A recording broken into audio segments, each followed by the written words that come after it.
ప్రభు అయిన యేసు క్రీస్తు నామములో మీ అందరికీ శుభాలు తెలియచేస్తూ ఉన్నాను. దేవుని ఉచితమైన కృపచేత మరొక ఆదివారం ఈ రీతిగా మనందరం దేవుని సందులో చేరి ఉండటం చాలా సంతోషం. ప్రియులారా, చాలామందికి లేని ఈ గొప్ప భాగ్యమును దేవుడు మనకిచ్చాడు.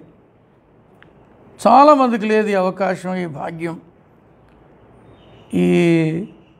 ఇలాగ దేవుని సందులో చేరి దేవునిని స్తుతించే సందర్భం చాలామందికి లేదు. మనం దేవుని ఉచితమైన కృపచేత సజీవంగా ఉన్నాం. అందుని బట్టి దేవుణ్ణి మనం స్తుతించాలి. ఈ జూన్ నెలలో అప్పుడు ఇది ఎన్నో ఆదివారం చెప్పండి? 2వ ఆదివారం. ప్రభు కృపచేత జూన్ నెల 2వ ఆదివారానికి దేవుడు మనల్ని తీసుకొచ్చాడు. దేవుని వాక్యంలో మనం రోజు జూమ్ ద్వారా మనం నేర్చుకుంటూ ఉన్నాం, అనేక విషయాలు చూస్తూ ఉన్నాం, తెలుసుకుంటూ ఉన్నాం.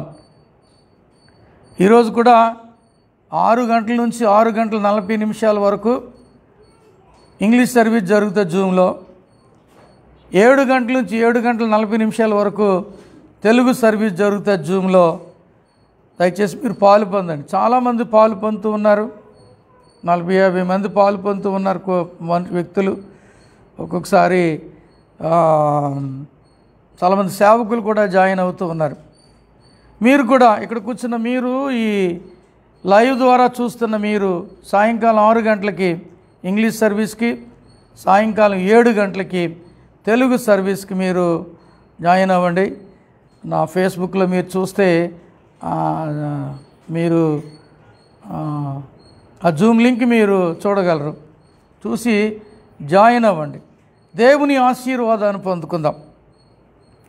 మనం సజీవంగా ఉన్నామంటే అది దేవుని యొక్క కృప. ఆయన ఉచితమైన కృప కాక మరేమి కాదు. నేను అలా అంటూ ఉంటాను, ఎందుకంటే చాలామంది ముందు చనిపోయారు కదా, అవునా కదా? చాలామంది గొప్పవారు చనిపోయారు. అంటే నేను I'm talking in terms of Christians. క్రైస్తవులు గురించి మాట్లాడతాను, అబౌట్ క్రిస్టియన్స్. క్రైస్తవులు, సేవకులు, దైవజనులు, చాలామంది మంచి విశ్వాసులు చనిపోయారు మనకంటే ముందు. ఆర్థిక స్తోమత కలిగిన వారు, వాళ్ళు ఆత్మీయంగా జిగాంటిక్ పర్సనాలిటీస్, మంచి పేరు ప్రతిష్టలు కలిగిన వారు చనిపోయారు. చాలామందికి ఒక పెద్ద ప్రశ్న, వాయ్, ఎందుకు చనిపోవాలి? వారు చాలా గొప్పోళ్ళు కదా, వారు చాలా పెద్ద పాస్టర్స్ కదా, వారు చాలా ఉన్నతమైన స్థితిలో దేవుని చేతిలో వాడబడుతూ ఉన్నవారు కదా, మంచి విశ్వాసులు కదా, ఎందుకు చనిపోవాలన్న ప్రశ్న మీకు ఎవరికైనా కలిగిందా? ఎప్పుడైనా కలిగిందండి? నాకు కలిగింది. అయితే ఐ గాట్ అన్ ఆన్సర్. ప్రభు నాకు ఒక ఆన్సర్ ఇచ్చాడు.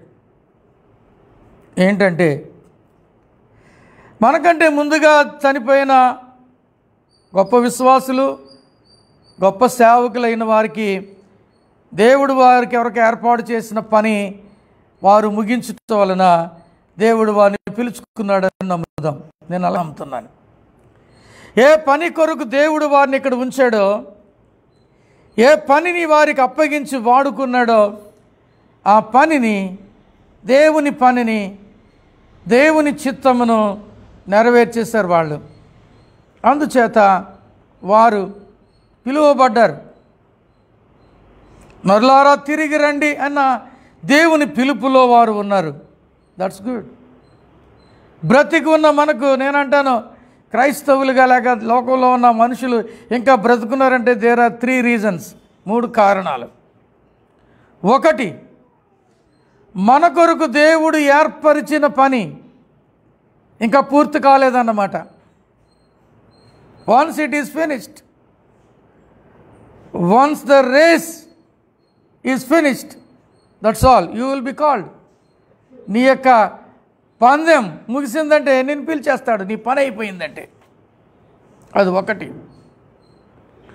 రెండవది, యేసుక్రీస్తు రక్తములో కడగబడి విశ్వాసులుగా మార్చబడి ప్రభు బిడ్డలుగా మారి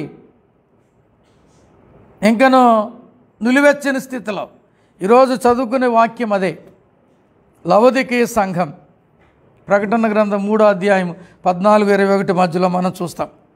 లవొదికీయ సంఘం, వెచ్చగానైనను చల్లగానైనను ఉండినా నీకది మేలు. అయితే నువ్వు వెచ్చగాను లేవు, చల్లగాను లేవు, నులివెచ్చని స్థితిలో ఉన్నావు. అందుకు నేను నా నోట నుండి ఉమ్మివేయను ఉద్దేశించుచున్నాను. 3వ అధ్యాయం ప్రకటన గ్రంథం 15-16 వచనాలు.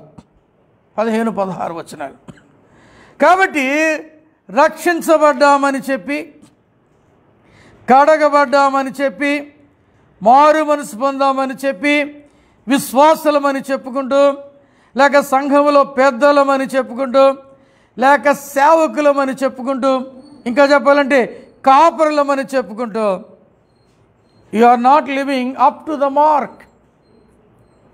నీ విశ్వాస సంబంధమైన సాక్షార్థమైన స్థితిలో నువ్వు లేవు.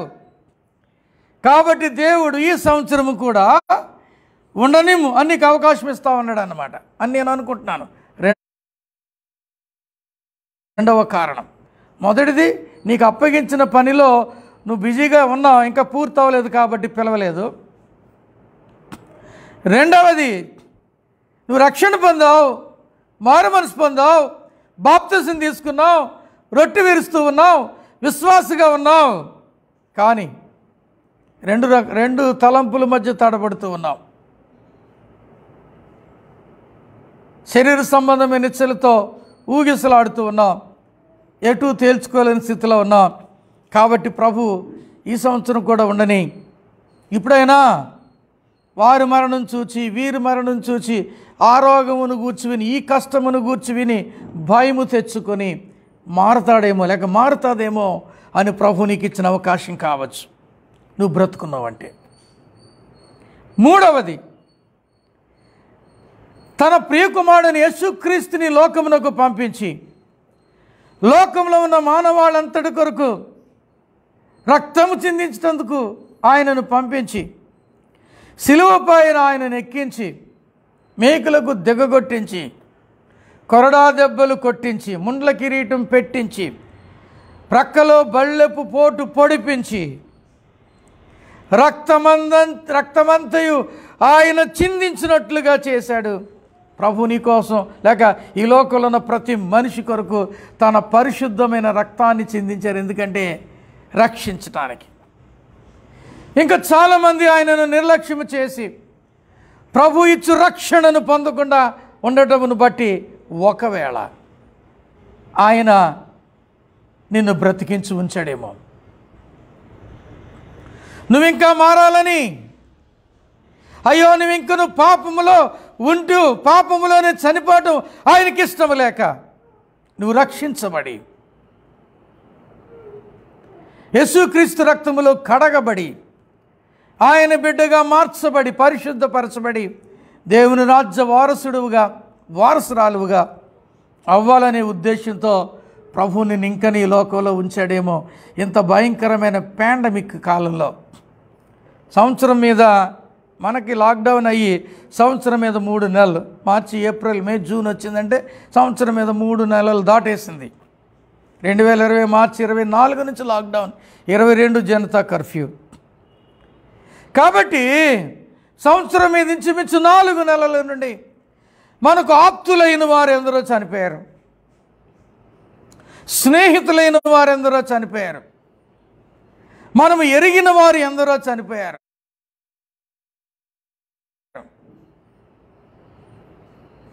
సెలబ్రిటీస్ ఎందరో చనిపోయారు, పేరు కలిగిన వారు చాలామంది చనిపోయారు. నీవు నేను బ్రతుకున్నామంటే సహోదరుడు సహోదరి, అది ఈ 3 కారణాల వల్ల కావచ్చు. మొన్న ఎవరో ఒక ఆయన ఇంటర్వ్యూలో మాట్లాడుతూ అంటా ఉన్నాడు, ఫస్ట్ వేవ్లో మా ఊర్లో చనిపోయారండి, మా ఊర్లో అక్కడ చనిపోయారండి అని చెప్పేవారు. ఆ ఇంటర్వ్యూ చేసిన అతను చెప్తా ఉన్నాడు, ఇంటర్వ్యూ చేయబడుతున్న వ్యక్తి సెకండ్ వేవ్లో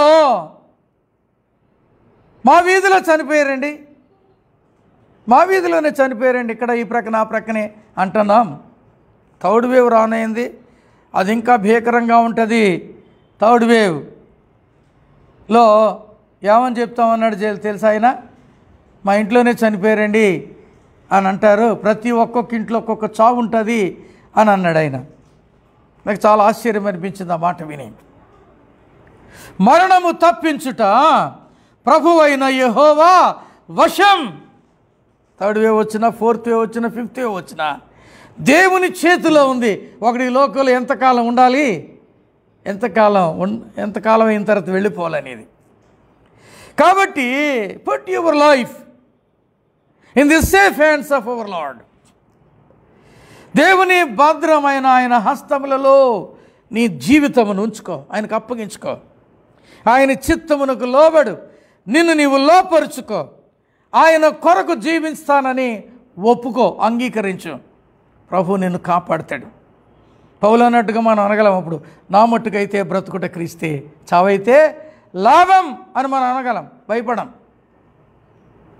ప్రియమైన దేవుని బిడ్డలారా, ఈ జూన్ నెలలో 2వ ఆదివారం బ్రతికి ఉన్నామంటే అది దేవుని యొక్క కృప, కేవలము దేవుని కృప. మరలా చెప్తా ఉన్నాను, కేవలము దేవుని కృప. దేవుని స్తుతించాలి. ఈ మెయిన్ లైన్ చర్చెస్లో మనం చూస్తూ ఉన్నాం. ఈరోజు కొరకు వారు ఏర్పాటు చేసుకున్న వాక్య భాగాలు 3 అయితే ఒక వాక్య భాగం నేను తీసుకుని మాట్లాడతాను. అదే ఈరోజు నేను పోస్ట్ చేశాను కూడా సోషల్ మీడియాలో, ప్రార్థనాపూర్వకంగా సిద్ధపడి. ప్రకటన గ్రంథం 3వ అధ్యాయం 14 నుండి 21 వచనాల్లో మనం చూస్తాం. నేను ఇలా చదువుతూ ఉన్నాను.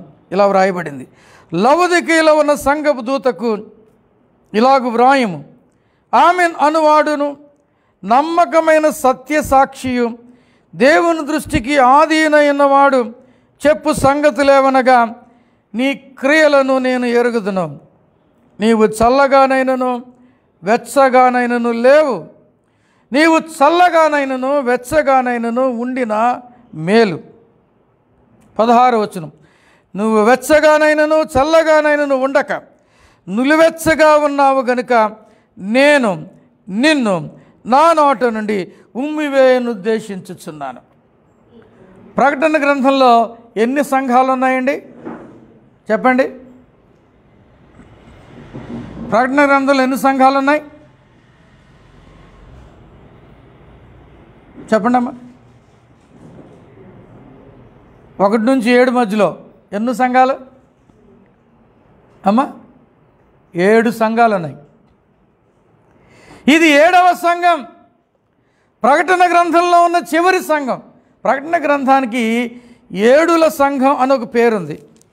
ఏమనుందండి? This is the book of sevens, 7ల సంఘం అని చాలాసార్లు మనం చూస్తాం. ప్రకటన గ్రంథంలో మనం చూస్తే 7 ధన్యతలు మనం చూడగలం, 7 సంఘాలు చూడగలం, చాలా 7 తీర్పులు చూడగలం. కాబట్టి this is the book of sevens అంటారు, 7ల గ్రంథం. మళ్ళా దీనిని ధన్యతల గ్రంథం అంటారు. ప్రకటన గ్రంథాన్ని ధన్యతల గ్రంథం, ధన్యతలు ఉన్నాయి. ప్రకటన గ్రంథాన్ని ఇంకేముంటుందో తెలుసా?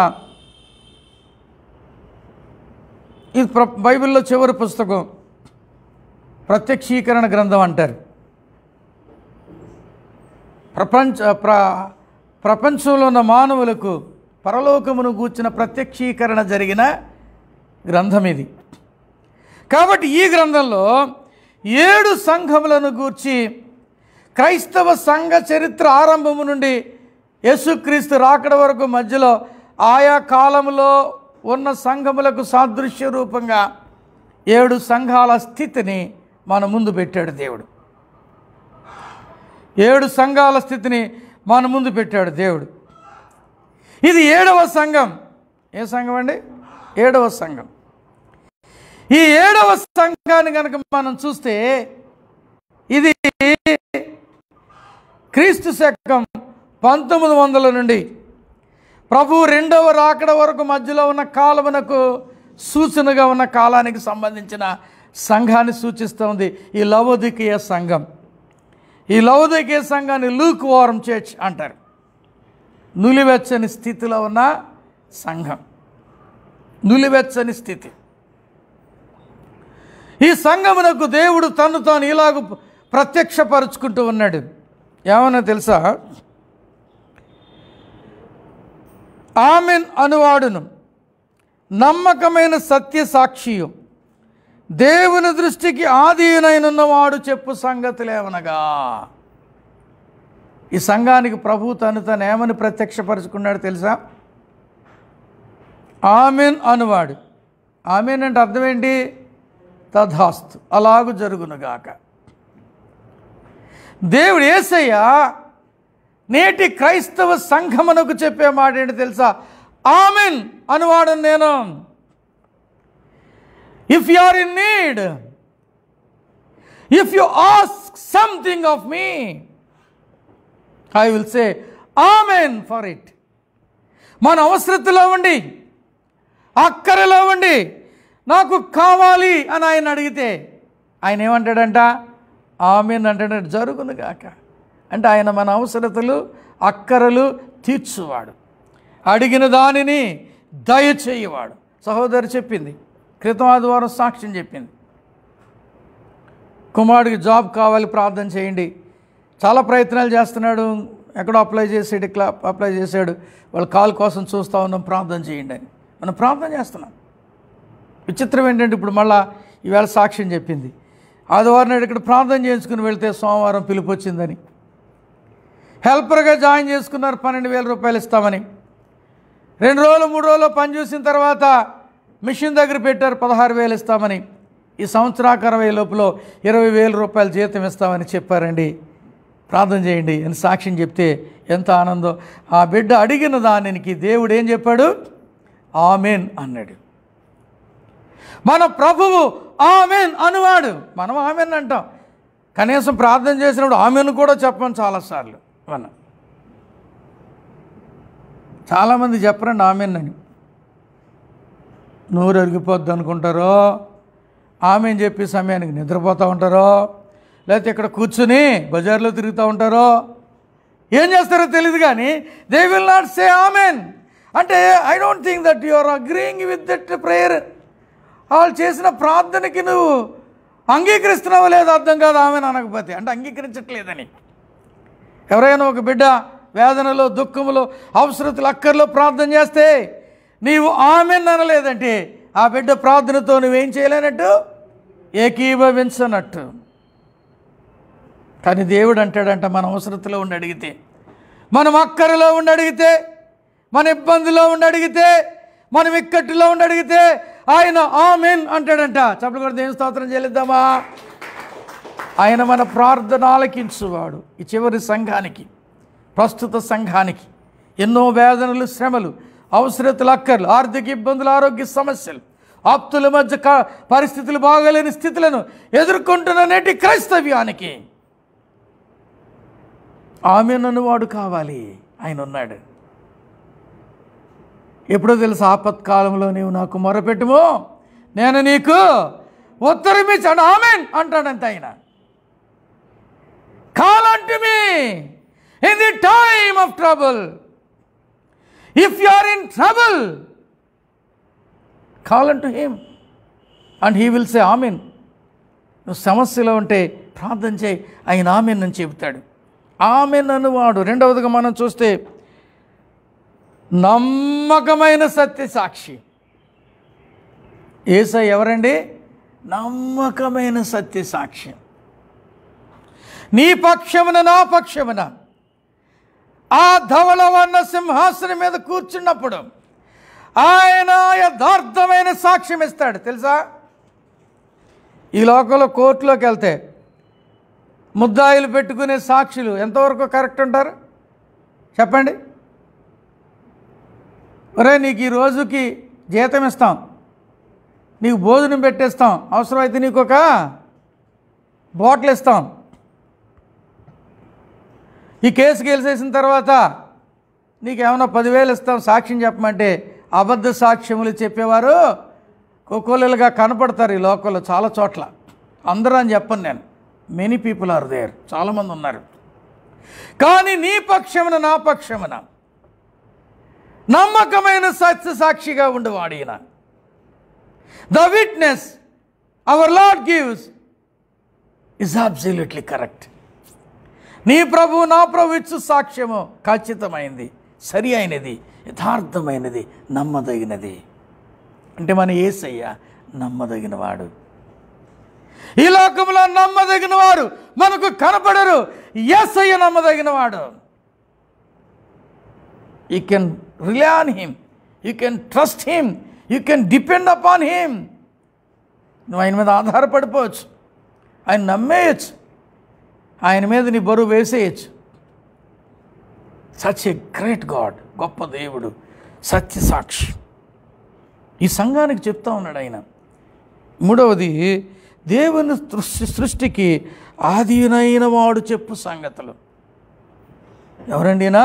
దేవుని సృష్టికి ఆది. మొదటి అధ్యాయంలో మనం చూస్తే అల్ఫా ఒమేగా అనంది. ఆయన ఆదియు అంతమైనవాడు.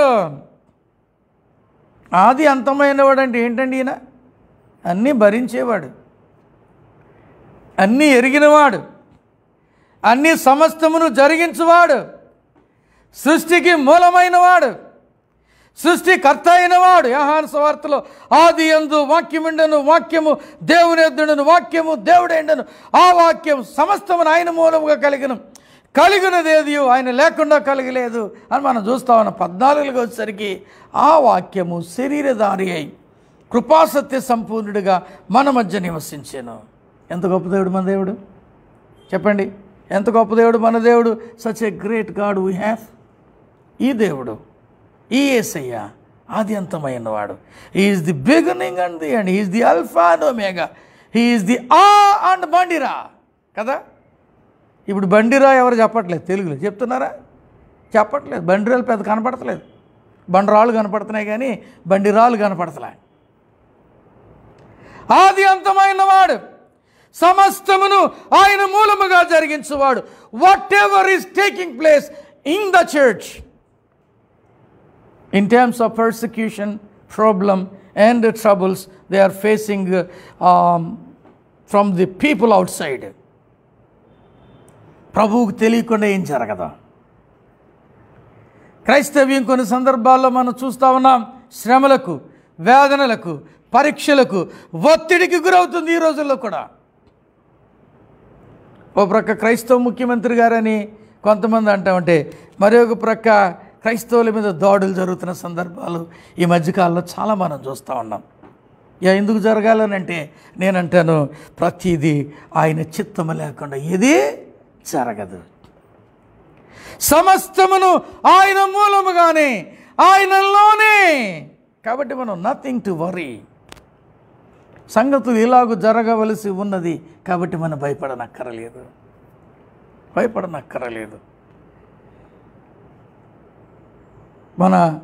మన సహవాసంలో సేవకులు, మన రివైవల్ బైబిల్ కాలేజ్ స్టూడెంట్ 3 సంవత్సరాల క్రితం దేవుని పని కోసం తర్పీదు పొంది దేవుని పని కొరకు తీర్మానం చేసుకుని, this is my last duty, ఇది రిజైన్ చేసి వచ్చేస్తాను నేను. నిజంగా ఆ రోజు వచ్చేయాలి, ఆ రోజు సాయంకాలం, ఆ రోజు ఉదయం ఆయనను నక్సల్స్ తీసుకెళ్ళిపోయారు. దంతేవాడ దగ్గర తీసుకెళ్ళిపోయారు. 3 రోజుల తర్వాత ఆయన శవం ఎక్కడి నుంచి తీసుకెళ్ళిపోయారు, అక్కడ వదిలేసి వెళ్ళిపోయారు వాళ్ళు. He was murdered, brutally murdered. ఆ తర్వాత వినపడింది ఏంటో తెలుసా? He did not obey them, he did not kneel before them. He just said, I will not kneel down before any human being except the Lord Jesus Christ అన్నాడంట. They killed him brutally. చాలా విచారం దాని గురించి ఆలోచన చేస్తే, ఎంత మంచి అయినా, ఎంత యోగ్యమైన అయినా, ఎంత దైవికమైన ప్యాషన్ కలిగిన వాడైనా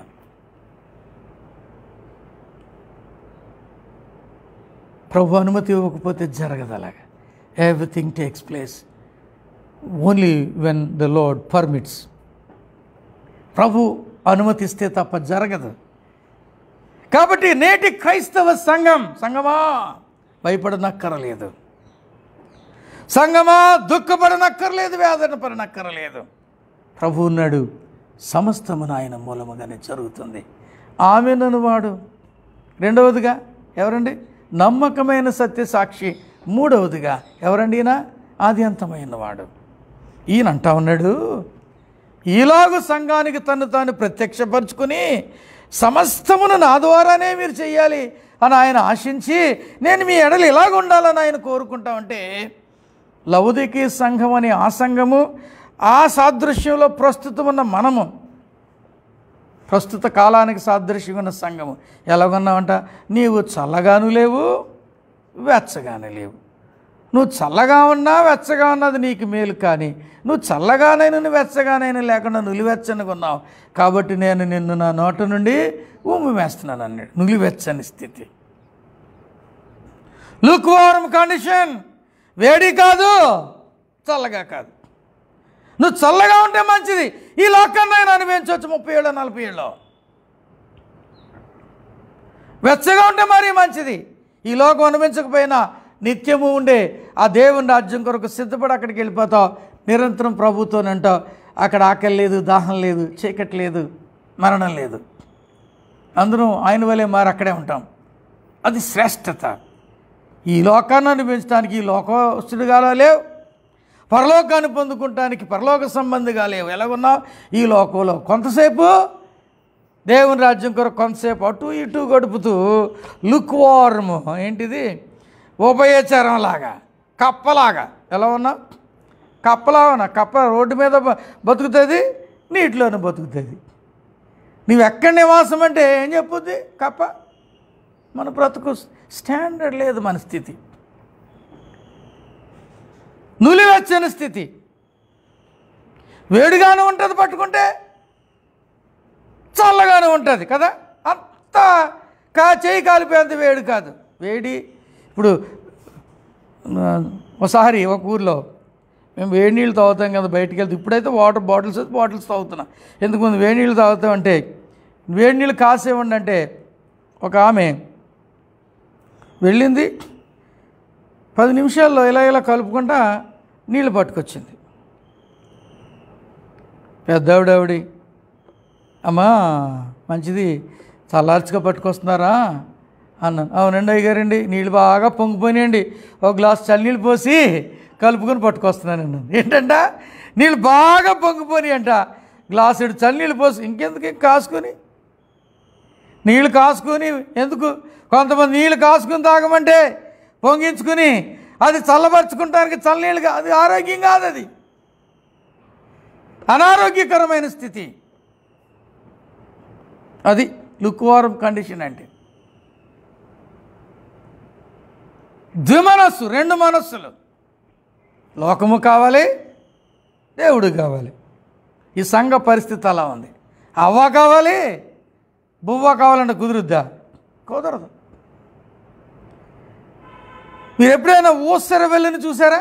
తొండలా ఉంటుంది. ఆ పచ్చని చెట్టు మీదకి వెళ్తే పచ్చగా మారిపోద్ది, ఇక్కడికి వస్తే ఈ రంగులో మారిపోద్ది, నా తల మీదకి వెళ్తే ఈ రంగు మారిపోద్ది. ఊసర వెళ్ళే కాదు, మన చెట్ల మీద, మా కొబ్బరి చెట్టు మీద పెద్ద పెద్ద బల్లులు ఉండేవి. ఆ బల్లి కొబ్బరి చెట్టు మీద పాగుతూ ఉంటే అచ్చు ఆ కొబ్బరి మొద్దులాగే కనపడేది. తీక్షణంగా చూస్తేనే కనుక తెలిసేది కాదు. మళ్ళీ ఒక్కొక్కసారి ఇంకొక బల్లి తరుముతుంటే పరిగెట్టి జారి ఆ గోడ మీద పడింది అనుకో, నిమిషంలో గోడ రంగు వచ్చేసింది, ఇటుక రంగులో. నేను చూసాను, నేను ఆశ్చర్యపోయాను చాలాసార్లు. పరిస్థితిని బట్టి రంగు మార్చుకునే క్రైస్తవులు ఉన్నారు లేరా? చాలామంది ఉన్నారు. పరిస్థితిని బట్టి రంగు మార్చుకునేవారు. నేను చాలా సంవత్సరాల క్రితం ఒక కపుల్ ఫ్రమ్ ఆస్ట్రేలియా, వాళ్ళకి తర్జుమా చేశాను నేను.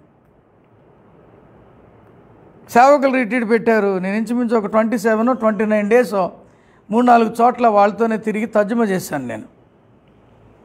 ఆయన మంచి బోధకుడే, కానీ ఆయన తండ్రి యొక్కయు కుమారుని యొక్కయు పరిశుద్ధాత్మ యొక్క నామములో మీకు బాప్తిసమిస్తున్నాను అన్నదాన్ని ఒప్పుకునేవాడు కాదు.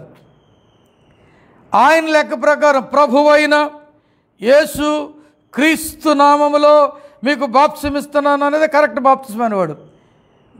Taking baptism in the name of the Lord Jesus Christ. Lord Jesus Christ అని నమ్మేవాడు. In the name of the Father, of the Son, of the Holy Ghost అంటే నమ్మడు ఆయన.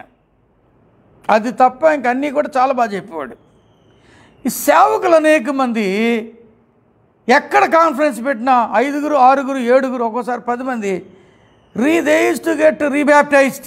వై? ఆయన ఇచ్చే జీతం కోసం. దేనికోసం? ఆయన జీతం ఇస్తానన్నాడని దే యూజ్ టు గెట్ రీబ్యాప్టైజ్డ్.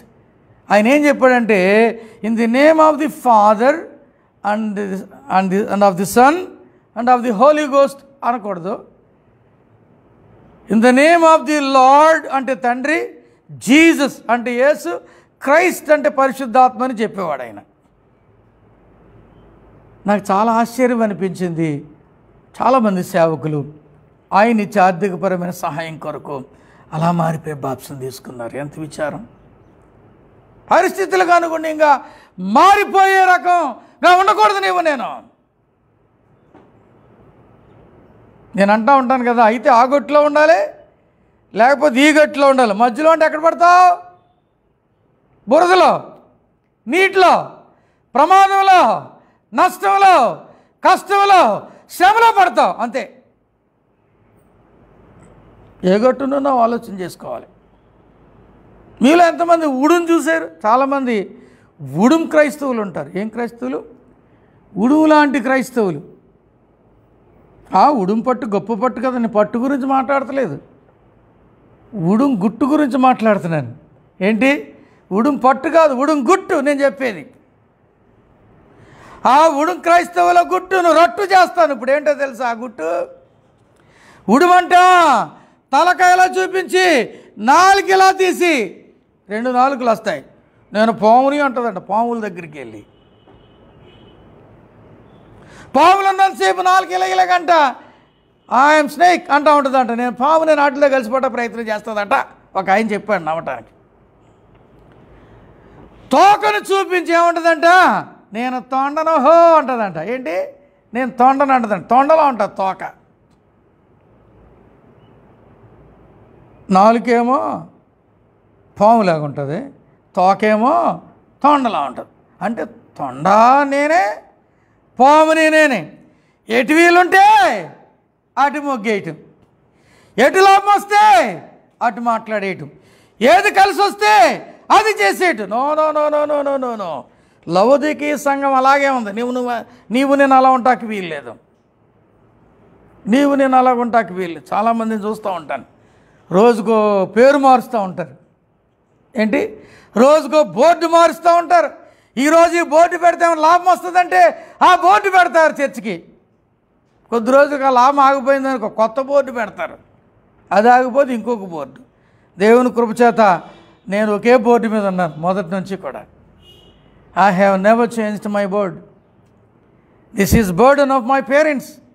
మా తల్లిదండ్రులు మారు మనసు పొందినప్పుడు వారికి దేవుడు బయలుపరిచిన ఉద్యోగము, ప్రార్థన, సహవాసము అని ఈ రివైవల్ ప్రేయర్ ఫెలోషిప్, ఈ భారాన్ని పెద్దయ్య గారు, పెద్దమ్మ గారికి దేవుడు పెట్టిన భారం 64-65 సంవత్సరాల్లో అప్పటి నుండి ఇప్పటి వరకు కొనసాగుతూనే ఉంది. I don't believe in changing all the time. ఒక సత్యం చెప్పనా, కొంతమంది ఫోన్ నెంబర్లు మారిపోతూనే ఉంటాయి, మారుతూనే ఉంటాయి. ఒక్కొక్కసారి నేను సేవ్ చేసుకున్న నెంబర్ పలానా, ఉదాహరణ సమెక్స్ అని సేవ్ చేసుకున్నాను అనుకోండి, ఒక్కొక్కసారి ఎలా ఉంటుంది తెలుసా?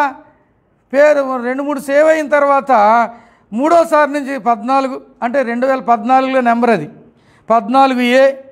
నా ఫోన్ చూడండి, అందులో ఉంటుంది 15, 15A, 15B, పేరు పెట్టి 16, 17, ఇప్పుడు 21 అని. అంటే ఒక్కొక్కడి పేరు మీద ఎన్ని నెంబర్లు ఉన్నాయో తెలుసండి? ఎందుకు మారుస్తారు వీళ్ళు పేర్లు? They don't want to be identified. They don't want that they should be recognised for somebody, certain period కోసం. ఏదైనా దానికోసం ఒక నెంబర్ తీసుకుంటాం, అది అయిపోయిన తర్వాత తీసి అవతల పడేయటం. That is not Christianity. నిన్నేదో ఎవరో మాట్లాడుతూ ఉంటే నేను అన్నాను, మొదటి 55 56 బిఎస్ఎన్ఎల్ సెల్ ఫోన్ నెంబర్స్లో నాదొకటి 9440104543. అది మారలేదు, ఉంది నా నెంబర్ ఉంది, ఇంకా నేను మార్చుకోలేదు అది. ఇప్పుడు జియో వాడుతున్నానంటే కారణం ఏంటంటే, ఆ జియో వాడటానికి కారణం అప్పుడు జియో వాళ్ళు ఏంటిది తక్కువ డబ్బులకే ఎక్కువ వాడుకునేలాగా ఇచ్చేవాడు కాబట్టి సౌలభ్యం కోసం వేసుకున్నాను తప్ప నా మొదటి నెంబర్ మీదే నేను ఆన్సర్ చేస్తాను చాలాసార్లు అని చెప్తే నవ్వుకుంటున్నారు, అమ్మగారు కూడా నవ్వుకుంటున్నారు లోపల అలా చెప్తూ ఉంటే. అది విచిత్రం అనిపిస్తుంది కానీ సత్యం. ఎందుకో తెలుసా, you must be recognised with a single ఏమంటారు నేమ్. గడుకో పేరు, గడుకొక పేరు మార్చుకునేవాళ్ళు కొంతమంది, గడుకొక బోర్డు పెట్టేవాళ్ళు కొంతమంది, గడుకొక ఊరికి మారేవాళ్ళు కొంతమంది. ఈ ఊరిలో అయిపోతే ఇంకో ఊరు, ఆ ఊరిలో అయిపోతే ఇంకొక ఊరు, ఎక్కడ పడితే అక్కడికి లారీ పెట్టి ఇంకో చోటుకి వెళ్ళిపో. No no no no no no no no. ఒక విషయం చెప్పమంటారా, ఐ కేమ్ హియర్ 87లో వచ్చాను. 88 we started ministry here. 80 while passing by God showed me this. So 80 నుండి 2021 వరకు all these years I am identified with housing board colony only. నేనేదో గొప్ప ఉండను కాదు, that is Christianity, that is Christ like mindedness, లేదా ప్రభువు కోరుకునే తత్వం. అది నేను ఎవరిని నొప్పించడానికో ఎవరిని బాధపరచడానికో చెప్పట్లేదు. ఇక్కడ వెచ్చగా లేరు వీళ్ళు, అంటే ఇది చల్లగా లేరు, నులివెచ్చగా ఉన్నారండి. ఏంటి ప్రయోజనం? ఎవరికి ప్రయోజనం? తొండ దగ్గరికి వెళ్ళి తోక చూపించి తొండని, పాము దగ్గరికి వెళ్ళి వచ్చి నాలుగు చూపించి 2 నాలుగులు నేను పావుని అనేది క్రైస్తవ్యము కాదు. ఒకటే నీ గుర్తింపుగా నా గుర్తింపుగా ఉండాలి. ఈ రోజుల్లో చాలామంది ఏ ఎండకా గొడుగు పట్టేవారు కనపడతా ఉన్నారు. వాస్తవానికి వారిలో యథార్థత లేదు. దేవుడు అంటా ఉన్నాడు, నేను ద్విమనస్కులను ద్వేషించుచున్నాను. 119వ కీర్తనలో చూస్తామన్నమాట. చూడండి, కీర్తన గ్రంథంలో చదువుకుందాం అన్నమాట. ఆ మాట చదువుదాం.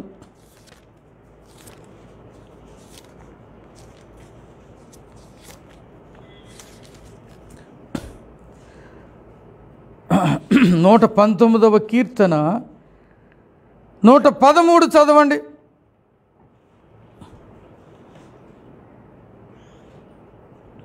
నూట 113 ద్విమనస్కులను నేను ఏంటంటే, అందుకే దేవుడు ఏమిచ్చాడు, నమ్మకమైన సత్యసాక్షిని గనక కలిగి ఉంటే మనం ఎలాగుంటాం? ద్విమనస్సు కలిగి ఉంటాం, నమ్మకంగా ఉంటాం. నమ్మకమైన వాడికి దీవెనలు మెండుగా కలుగును. చూడండి దేవుని వాక్యాలు, యాకోబులో ఒక మాట ఉంటుంది చూడండి. యాకోబు 4వ అధ్యాయం, యాకోబు 4వ అధ్యాయంలో చూడండి ఒక మాట మనం చూస్తాం. 8వ వచనంలో 2వ లైన్ 3వ లైన్ చదవండి. ద్విమనస్కులారా మీ హృదయములను పరిశుద్ధపరుచుకొనుడి, వ్యాకులపడుడి, దుఃఖపడుడి, ఏడువుడి, మీ నవ్వు దుఃఖమునకును మీ ఆనందము చింతకును మార్చుకోండి, అప్పుడు దేవుడు మిమ్మల్ని హెచ్చిస్తాడు. ద్విమనస్కులకు దేవుడు చెప్పేది, 2 రకాల మనస్సు కలిగిన వారిని దేవుడు అంటా ఉన్నాడు, మీరు మారాలి అంటున్నాడు. ఏం చేయాలంట? మారాలి. మారకపోతే కుదరదు. మనము మారాలి ప్రియమైన దేవుని బిడ్డలారా. 2 రకాల మనస్సులు ఉండటానికి వీల్లేదు. అయితే లోకం లేకపోతే ప్రభు నాకు అది కావాలి ఇది కావాలని 2 చోట్ల పెత్తనం కొరకు, 2 చోట్ల లాభం కొరకు, 2 చోట్ల గౌరవం కొరకు, అతిశయం కొరకు ప్రాకులు ఆడేవాళ్ళు చాలామంది కనపడతారు. దేవుని సంఘంలో కూడా జాగ్రత్త. వెచ్చగానైనా ఉండు అయితే స్పిరిచువల్గా, లేకపోతే చల్లగానైనా ఉండు లోకంలో ఉండు, ఇటొక అడుగు అటొక అడుగు వేస్తూ ఉంటే మాత్రం నీవు బాహాటంగా యేసు ప్రభుని ఏం చేస్తున్నావు? సిలువ వేస్తున్నావు. బాహాటంగా ఆయనను సిలువేయద్దు, జాగ్రత్త. బాహాటంగా సిలువేసేవాళ్ళు చాలామంది ఉన్నారు. నేను చెప్తా ఉంటాను, ఎలా ఉంటారంటే మనుషులు ఇంట్లో ఒకలాగున బయట ఒకలాగున ఉంటారు. చాలాసార్లు చెప్పాను, మళ్ళీ చెప్తున్నాను. ఒక పిల్లాడు 5వ తరగతి పిల్లాడు స్కూలు ప్రారంభమైనప్పుడు మాస్టారు కొత్త పుస్తకాలు ఇస్తారు, కొత్త కొత్త పాఠాలు చెప్తారు. ఇంటికి వెళ్ళి ఏం చేస్తారు? కొత్త పుస్తకాలు ఎలాగ అనుకుంటా వాసన చూస్తా ముందు పెట్టి గణ చదివేస్తూ ఉంటారు కదా. ఒకడు స్కూల్కి వెళ్ళి స్కూల్ కాండి ఇంటికి వచ్చి రోజు పుస్తకం చదువుతున్నాడంట. ఒకరోజు భూమి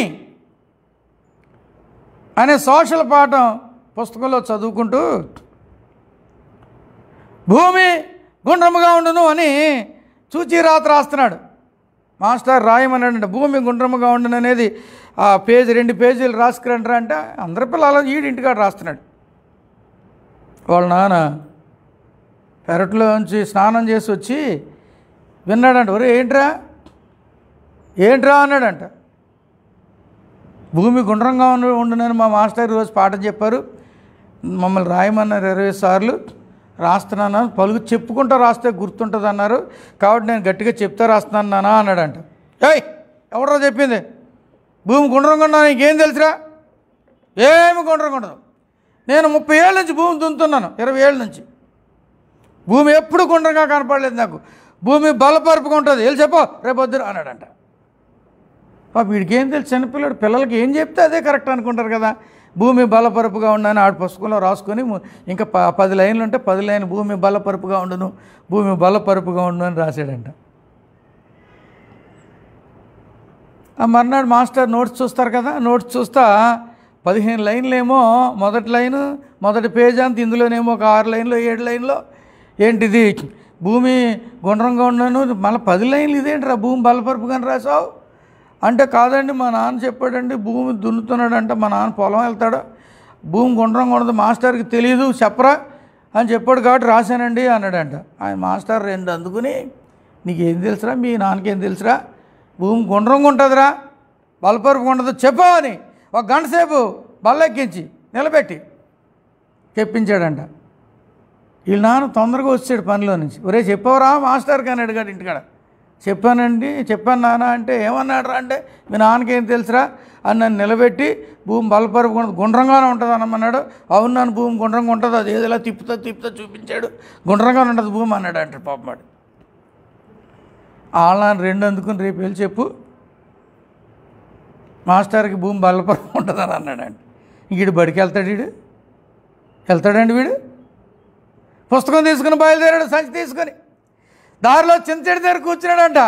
ఇంటికాడ మా నాన్నతో పడలేకపోతున్నాను, బడికి వెళ్తే ఈరోజు ఖచ్చితంగా అడుగుతాడు, అరే సుబ్బారావు భూమి ఎలాగుందని అని అడుగుతాడు. బాబోయ్ వెళ్ళలేనురా బాబు అని అనుకుని చెట్టు కింద కూర్చుని అలాగ బాధపడతా బుర్ర కొట్టుకుంటా, ఇది ఎందుకు వచ్చిన సమస్యరా నాకు అని అనుకుంటా ఉన్నాడు. అడుగు థాట్ వచ్చింది, గబగబ లేచి బడికి వెళ్ళిపోయాడు. సెకండ్ పీరియడ్లో మాస్టర్ వచ్చారు. వచ్చి ఒరేయ్ సుబ్బారావు చెప్పండి మాస్టర్ అన్నాడంట. లేచి నిలబడి చేతులు కట్టుకుని, ఏంటంటే మాస్టర్ అంటే, రే భూమి ఎలాగుంటుందిరా అన్నాడంట. ఈడ అన్నాడంట, మాస్టర్ అండి భూమి ఇంటి దగ్గర బలపరుపుకుంటుందండి, బడిలో గుండ్రంగా ఉంటుందండి అన్నాడంట. ఏంటంటే ఇంటి దగ్గర బలపరుపుకుంటుంది, భూమి బడిలో గుండ్రంగా ఉంటుంది అలాగా. ఈ రోజులో చాలామంది ఇలాగే ఉన్నారు, గుడిలో ఒకలాగున ఇంటి దగ్గర ఒకలాగున, పాస్టర్ గారు ఎదురుగుండా ఒకలాగున, పాస్టర్ గారు ఎదురుగుండా లేదు ఇంకొకలాగున. అయ్యో ఎంత భయంకరం ఇది. ఈ లవోదికీయ సంఘం అలాగే ఉంది, నులివెచ్చని స్థితిలో ఉంది. 2 రకములైన మనస్సులతో ఉన్నారు. దేవుణ్ణి వదలలేకపోతున్నారు, లోకాన్ని వదలలేకపోతున్నారు. ఇటు నాకు దేవుడు కావాలి, అయ్యో దీన్ని వదలలేనని మీమాంసలో ఉన్నావా? ఈరోజు ప్రభు నీతోనే మాట్లాడుతున్నాడు. సహోదరుడు సహోదరి, ఏదో ఒకటి కోరుకో. 2 అంటే కుదరదు, నేను ముగించేస్తాను. ఏదో ఒకటి కోరుకో. ఏం కోరుకుంటావు? ప్రవక్త అంటా ఉన్నాడు, ఏమంటున్నాడంటే, ఎన్నాళ్ళ మట్టుకు మీరు రెండు తలంపుల మధ్య తడబడుతూ ఉంటారు. బయలుదేవుడైతే వాని